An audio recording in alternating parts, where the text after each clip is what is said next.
السلام علیکم ورحمت الله. دا یو مرګري دا یو سوال را لګلې دی. یو کس خبره کوي چې د مرګ نه بعد الله زما سره حساب ولې کوي. وایي زه چې پیدا کولم نو زما نه تپوس کړی چې زما نه حساب اخلي. یاره بس دا ښه جاهلان دي نو څه به ورته وایي. نو ته یې ځکه پیدا کړی وي چې ته د الله مخلوق یې. د مخلوق نه څوک تپوس نه کوي.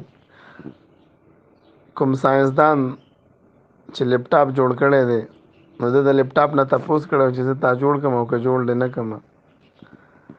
دغه شانته کې څوک چې موبایل جوړوي نو د موبایل نه خو تپوس نه کوي چې زه تا جوړ کړم او که جوړ دې نه کړم. بل انسان نه ولې تپوس نه دی کړی دا هم ډېره وهمه خبره ده چې ما نه تپوس نه دی کړی. دی وایي ملحدین اعتراض کوي چې ما نه تپوس نه دی کړی او موږ نه تپوس نه دی کړی، موږ یې بغیر تپوسه پیدا کړي. لکه یو ویډیو ما کتلی و، یو هلک په خپل پلار او په مور باندې راپورټ کړی و. وایي زه دوی ولې پیدا کړی یم. هغه ایس ایچ او ورته خندل چې اوس به ته موږ کومه پارچه کټ کړو. په ده به اوس کومه پارچه کټ کړې ده په پلار او په مور باندې. نو هغوی ورته هغوی پوهېدلو خو دا نه پوهېدلو.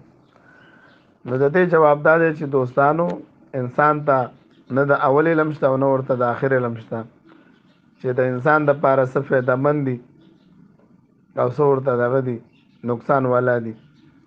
بل موږ د الله مخلوق یو. الله زمون خالق دی او د مخلوق نه څوک تپوس نه کوي چې تا پیدا کړم. دا د الله خوښه ده. حساب کتاب چې اخلي نو حساب د دې نه اخلي چې په موږ باندې ظلم کوي. الله رب العزت په قرآن کریم کې متعدد آیاتونه مبارکه ذکر کړي دي.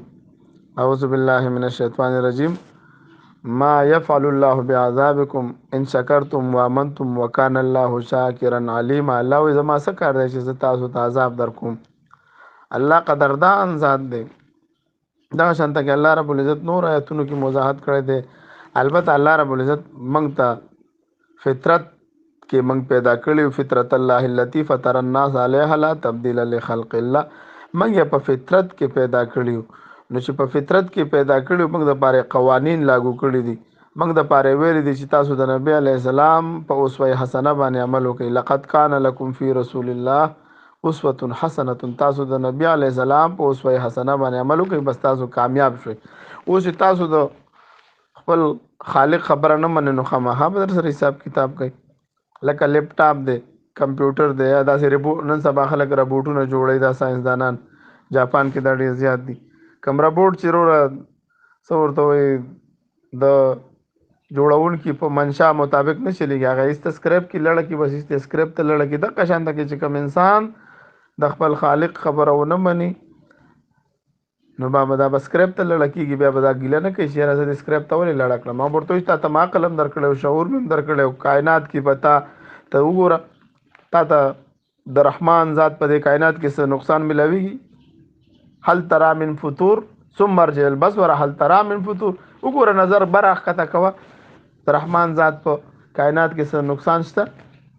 نو چې دونه منظم انداز سره الله رب العزت کائنات جوړ کړي. الله موجود دی. الله رب العزت د شارک نه زیات موږ ته نږدې دی. موږ سره ځکه حساب کتاب به د دې وجې نه کوي چې موږ ته لاره ښودلې ده، موږ له طریقه ښودلې ده. که چېرته دی موږ ته نه وی ښودلې نو بیا به څه وی، بیا به موږ ویلی چې یاره موږ له دې طریقه هم نه وه ښودلې، د امتحان د حل کولو دپاره د راله پارچه هم نه وه ښودلې، وخت هم نه و راکړی، اوس امتحانونه هلي نو بیا به زموږ سوال صحیح وي.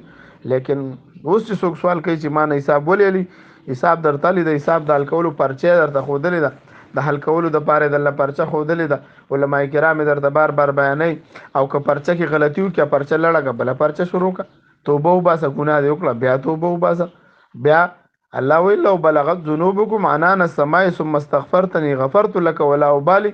دومره ګناهونه وکړي چې د ځمکه اسمانونه ډکوي ما نه معافي وغواړئ الله وایي زه درله معاف کوم. نو چې پارچه کې غلط شي بیا یې درله معاف کوي، پارچه کې غلط شي بیا یې درله معاف کوي، پارچه کې غلط شي بیا.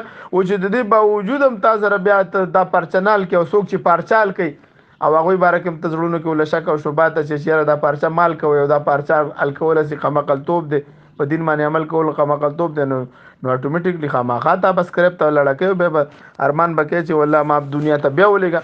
ولو ترى إذ المجرمون ناكسوا رؤوسهم عند ربهم ربنا ابصرنا وسمعنا.